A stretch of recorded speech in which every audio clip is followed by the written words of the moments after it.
चाचा वृंदावन दास जी अपनी एक रचना में कहते हैं, बोले अरे मैं अपने भंडार में भरकर क्यों रखूं, नंद बाबा के खजाने में कोई खोट पड़ने थोड़ी जा रही है। चतुर दिशा कीनो बल अपनो, कह तो रहा था आपसे, एक राजा यदि हो भी तो भाई उसका राज उसके राज्य में ही तो चलेगा, उसकी सत्ता की कहीं ना कोई सीमा रेखा तो है, उस सीमा से बाहर तो वो कुछ नहीं है।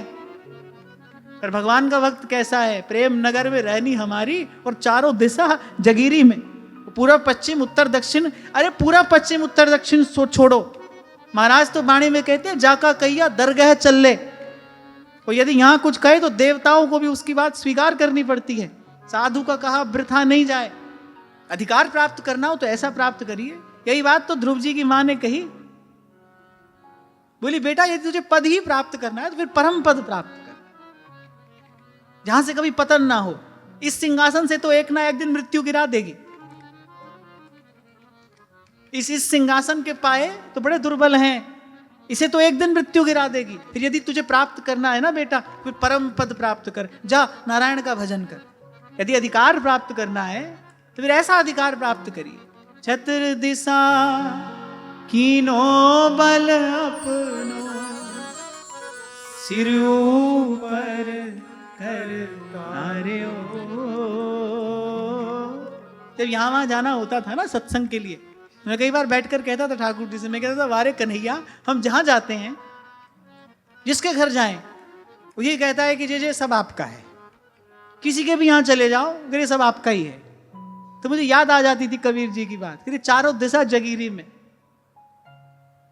जिस नगर में, जिस देश में, जिस भेष में चले जाओ, मेरे सब आपका ही तो है, आप ही के लिए है, आपका ही है।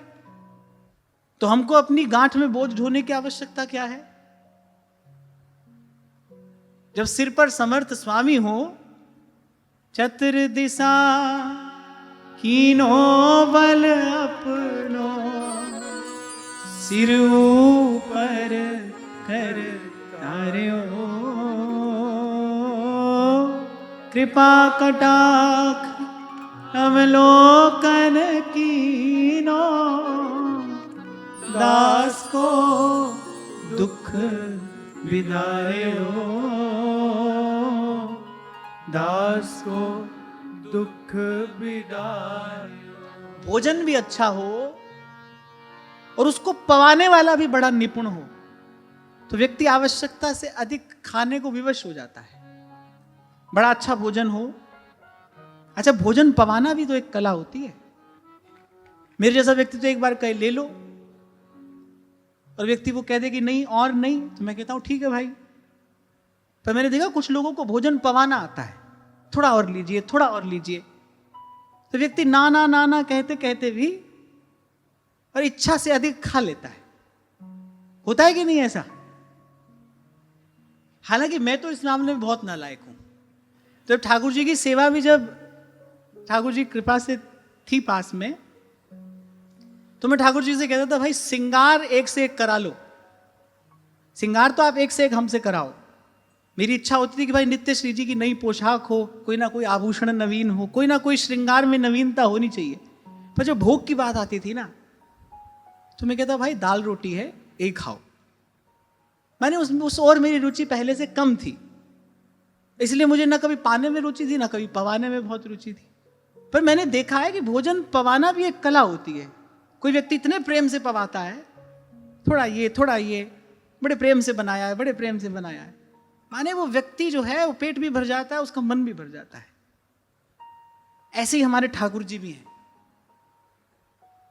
जीव की इच्छा इतनी होती है, और जब वो देने पर आते हैं, जब वो जीव को तृप्त करने पर आते हैं, तो मैं आपसे सच कह रहा हूं, दोनों हाथ जोड़कर बड़ी विनम्रता पूर्वक, संत गुरुजन यहां पर विराजमान हैं, इनके सानिध्य में बात कह रहा हूं कि मेरे ठाकुर जी का ऐसा ही स्वभाव है। जब वो देने पर आते हैं, जब वो पवाने पर आते हैं, तो भाई रोम रोम भर जाता है, फिर इच्छा नहीं होती उस ओर देखने की। ऐसा उनका स्वभाव है।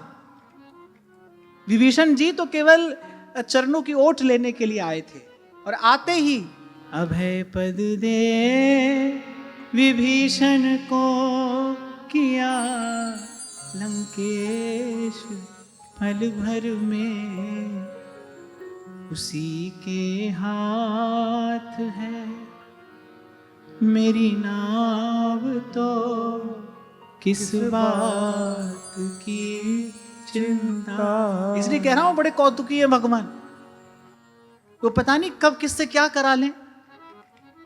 और मुझे लगता है जीवन जीने का आनंद तो उसी ने पाया है जिसने राम झरोखे बैठ के और वैसे ऐसी हरि की लीला का दर्शन किया है, इसका आस्वादन किया है, इसका आनंद लिया।